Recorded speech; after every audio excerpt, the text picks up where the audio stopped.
Exactly who Sean Miller is. And I tell you, he and I have got to know each other very, very well, very quickly.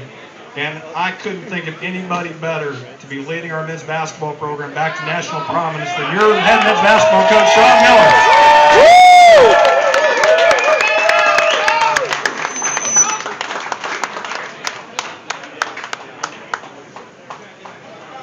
Greg, thank you very much. I can't tell you how excited I am to be here tonight. Anytime that I have a chance to interact with our fans and people who love the Wildcats as much as you do and have done the things you've done to support us, it really is what it's all about.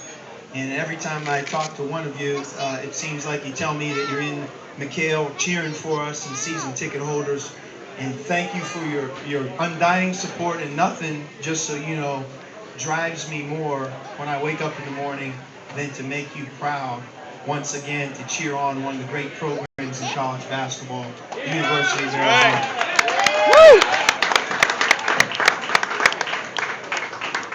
Before I get started, I just want to thank Greg Byrne, obviously, for introducing me, and I want all of you to know how fortunate we are to have him as our athletic director. And I don't say that necessarily because I'm looking at him. I really believe that when you look at the background that he has, the SEC perspective, his long-standing life behind athletics with his family, the timing of him coming here couldn't be more important for us, and it's such a great fit. And for me as the basketball coach, it's one of the things that makes me so excited as I enter our second season together. So, Greg, thank you very much. Because we have such a small group, instead of me talking to you, maybe what the thing to do is allow you guys to really ask me questions, and I can expand. I feel like there's enough people that have passion towards our program that my answers will pretty much cover all bases. I will tell you this, the one thing I want to update you on before you ask questions is Nic Wise. Nic graduated this summer, and he left here having played for 4 coaches in 4 years, which is beyond unfair.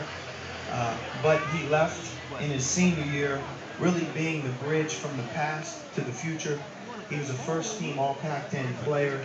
Recently, he signed a professional contract in Germany, and he worked hard to get his degree.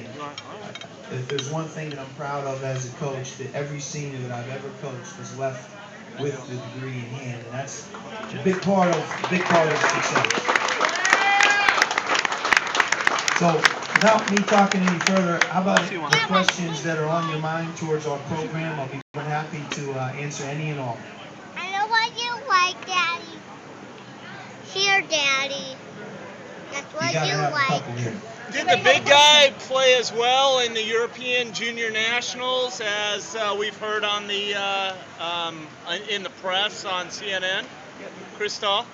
Yeah. The question was, Kyryl Natyazhko, our freshman big guy, went home this summer to play in the under-20 European Championships. He's from Ukraine. We debated on whether it was a good move for him to go home, and I'm here to tell you that it was a home run for us. If you look statistically and you just Google it and you look at good performances or players in the under-20 European Championships, Kyryl was one of the most outstanding players in the world who participated. He made, I believe, 13 all-tournament. He averaged double figures. He led a team that was very mediocre into its highest finish in recent memory. He beat a couple teams that they've never beaten, a couple countries they've never beaten. I'm going to tell you, when Kyryl landed in Tucson and I saw him this summer, you talk about confidence meaning the world to somebody. And I believe this, and you watched us, as he improves, just him alone, you know, our team goes to a different level. So I'm excited. A freshman becoming a sophomore, I think you'll look to Kyryl as being one of the most improved players on our team. Thanks, Coach. The kid from North High was in a recent automobile accident. Yep. Is he going to be okay? And also, is he going to play some this year? Or is it going to be a red shirt? Yep. You know, the question was about Daniel Bejarano, who's from Phoenix here. For those of you who don't know him, and I'm sure that everybody here does, he won back-to-back state championships here in Arizona at North High School. a fantastic kid, one of the funnest kids that I've been around. And about a month ago, on his way back to Phoenix, and he had just gotten his license, he had an amazing automobile accident in which he was the only car involved, but long story short, he ended up flipping his car 4 times. And by miracle, he walked away from the accident and he's 100%. I believe that he was shaken mentally, as you would expect, perhaps more than he was physically. But he resumed activities about a week later, and he's doing well in summer school. He, Jordan Mays, who left Westchester High School in California, another freshman who also won back-to-back California state championships, and Jesse Perry, who's a junior college All-American, formed a trio of new players that will join this year's team. And we expect each of the 3 to contribute. You know, Daniel Bejarano is a great shooter. In my experience as a coach, one of the things that really help a transition from high school to college is if you can shoot the ball. Generally that gets you on the court and you can make a difference while some of the other aspects of your game adjust. And we're expecting great things, not only this year, but I believe Daniel will have a huge impact on our program long term. Coach Miller, from the 70s, from Fred Snowden through Lute Olson to yourself, you've always been an up-tempo basketball program. I think with some of the personnel issues we've had in the last year and over the last 3 years in this recruiting classes, we didn't play quite at the pace I think maybe you would like, and I know we as fans would like to see us play again. Can you talk a little bit about what your expectations are for the pace of our offense this year and how that might change from the previous year? Very good question. You know, in your first year as a coach, I would say one of the hardest things is when you don't feel like something's being done, like you know deep down it's eventually going to be done, and you can't sit there and make a lot of excuses, but you have to get through it and build towards that one moment in time where you feel like now it looks right, it feels right. Tempo is a function of talent and experience, and sometimes that talent and experience is, how long have you been at Arizona, coach?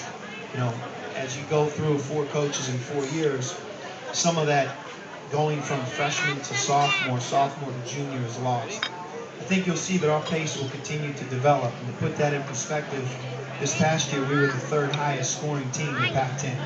You know, Washington was number 1, Cal was number 2, and we were number 3. I think you'll find we'll consistently be in that top 3.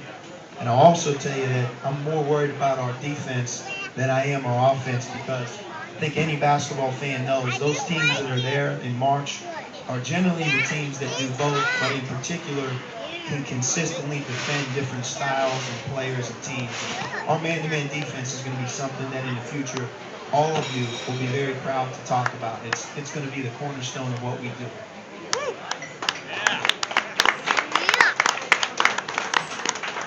Coach Nic Wise. Track that ball. Oh, the train for the guy over there. Right back. Well, I think the leadership on a college basketball team or program, and I'm sure Greg has his own perspective on this, is so many times if you've played the game, it's your team's best players. Whether the coach wants to admit it or not, it could be a young sophomore. In our case, one of the 3 people that we are really going to depend on leadership is Derrick Williams. He by far is our team's best player. Derrick has had an incredible summer.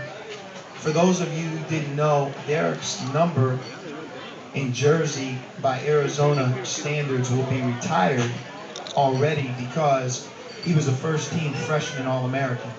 And that's one of the criteria that can allow you to hang your jersey. So Derrick was the Pac-10 Freshman of the Year, a first-team All-Pac-10 player, one of 5 players on the first-team Freshman All-American.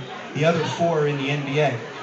And to have him back for his sophomore year, where he's going to be bigger and better all the way around, I think the bar for him is to not only be one of the Pac-10's premier players again, but certainly one of our leaders. And I look to Derrick in a big way to fill some of that leadership that we lost with Nic's graduation.